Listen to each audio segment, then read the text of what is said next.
En Méditerranée, depuis 2014, il y a 23 000 personnes qui se sont noyées. On est dans un continent qui est un cimetière, dont la mer est un cimetière, qui n'a pas estimé nécessaire de mettre en application un dispositif pour protéger d'autres personnes. Vous avez le sentiment, Fatou Diom, qu'en France, il y a un regard différent sur l'étranger en fonction de son origine, de sa couleur de peau? Je n'ai pas le sentiment, je regarde, c'est une évidence. Tout le monde peut remarquer ça. 2 semaines avant, on n'avait pas assez de place pour loger les SDF, on n'avait pas assez de place pour loger les réfugiés qui étaient déjà là, on n'avait pas de place pour les migrants. Brutalement, subitement, on a des millions pour envoyer des camions d'aide. À un moment donné, quand on regarde cette différenciation que l'on fait, c'est vexant, c'est blessant. Apparemment, en Ukraine, maintenant, ils permettent aux personnes blanches de s'enfuir à bord de trains. À la frontière polonaise, ils permettraient aux blancs de passer, alors que les noirs qui ont dû marcher des kilomètres pendant des heures dans le froid ne peuvent pas passer. Bonjour, chers Africaines et Africains. La communauté est secouée par ce qui se passe en Ukraine. Je dirais que c'est normal d'être réveillé par des réalités choquantes quand on refuse d'être réveillé par des gens éveillés. J'ai publié pas mal d'articles qui montrent clairement que le noir n'est pas considéré vraiment comme un être humain. Mais sauf que on prend mes dires pour des fables. Et là, on vit la réalité. Ce qui s'est passé en Ukraine, c'est pas nouveau. Il y a déjà eu pas mal de cas similaires. En 95, donc j'ai donné par exemple ici que lors d'un conflit dans un pays, la France envoie des avions pour évacuer ses ressortissants. Et pourtant, on s'acharne à renvoyer les immigrés dans le même pays. Donc, on peut trouver ça dans www.simpson-des.com, chapitre La crise des migrants. Ici, je dénonce la différence dans la façon de traiter les sinistrés. À votre droite, donc les gens se déplacent en France pour aller secourir des sinistrés de catastrophes naturelles, alors qu'à gauche, on refuse d'accueillir des immigrés donc, qui fuient des pays en guerre. On refuse que le bateau s'accoste. On se souvient tous de l'Aquarius. On laisse les gens périr dans la mer. Ici, je dis carrément que Naïf est celui qui croit que la vie des Noirs compte. Le fameux Black Lives Matter. Et à la fin, je dis, on sait à quoi s'attendre si on continue de se comporter comme des moutons. Je voulais dire une chose. Naïf est celui qui croit que la vie des Noirs compte. Tant que les Noirs continueront de se comporter comme des moutons, on sait à quoi s'attendre. J'ai donc tout fait pour que la communauté ouvre les yeux et s'attendre à toute éventualité. Mais sauf qu'on n'accorde pas d'importance aux choses importantes.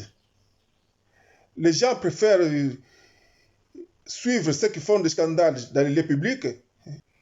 On accorde plus d'importance aux choses du passé, comme par exemple dire que c'est le noir qui a inventé ceci, qui a créé cela, qui est à l'origine de la civilisation européenne, etc.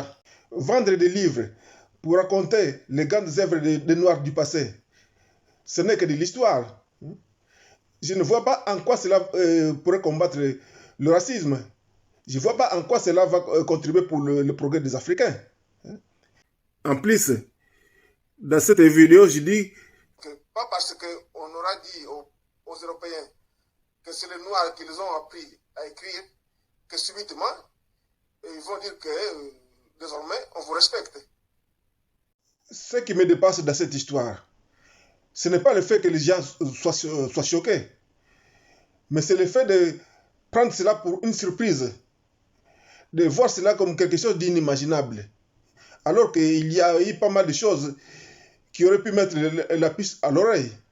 Donc, les gens font comme s'ils venaient de découvrir une face cachée de blanc. Sauf que ça n'était pas une, et ce sont eux qui se voilent la face.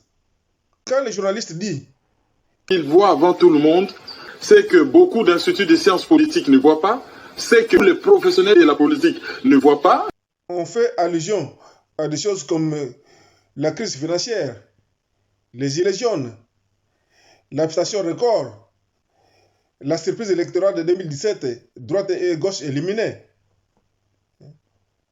le nom de Jacques Delors, etc. Sinon, pas besoin d'être un savant pour savoir que la vie des Noirs est en option. Pas besoin d'être un visionnaire pour se rendre compte que le Noir n'a pas sa place dans la société. Maintenant, un constat. Ancienne vidéo à l'appui, on vient de voir que je suis la personne qui dit des choses qui s'approchent le plus de la réalité. Des choses qui pourraient éveiller la communauté. Et des choses qui pourraient mettre la communauté sur le droit chemin. Et pourtant, au moment que j'ai fait cet article, il n'y a que 15 abonnés sur mon compte YouTube. 15 abonnés seulement. Alors que je dis des choses très, très importantes. Ça explique pourquoi les gens ont été surpris par les événements d'Ukraine. Les gens ils sont distraits à suivre des vidéos sensationnelles, à liker des gens qui font des scandales dans les lieux publics. Ils sont distraits à lire les livres qui parlent de la grandeur du passé des Noirs. Les autres font des vidéos de qualité avec un bon français. Mais le message est stérile parce que ça n'apporte rien dans la lutte pour le progrès des Africains. Au contraire, ça ne fait qu'endormir les gens. La preuve, tout le monde a été pris de court par ce qui s'est passé en Ukraine, sauf ceux qui suivent Simpson. C'est à cause de ce genre de distraction que, au lieu que les gens prennent des précautions pour se protéger des prédateurs ou mettre les prédateurs hors d'état de nuire, les gens vont pas seulement jusqu'à croire que le loup peut renoncer sans contrainte à la tendre et fraîche chair d'agneau. Ce que vous décidez là, ce n'est pas bien, madame. Ah bon, mais abandonnez cette politique-là, madame. Et ils vont jusqu'à demander à être adoptés par le prédateur. Je suis chargée des 7 millions de chômeurs français. C'est ça ma responsabilité. Et pas de moi. Non, moi, en effet. À part la réponse négative du prédateur, prédatrice à l'occurrence, les événements d'Ukraine et de Calais viennent démontrer que cela relève de la science-fiction. On voit donc à quel point les gens sont naïfs. J'avais même dit que ça, ce n'est plus de sommeil, mais il s'agit d'un coma profond. Franchement, sortons du coma, parce que là, il ne s'agit pas de sommeil, mais d'un coma profond.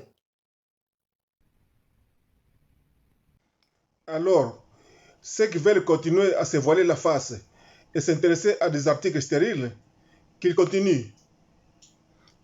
Pire aveugle, celui qui n'a pas envie de voir.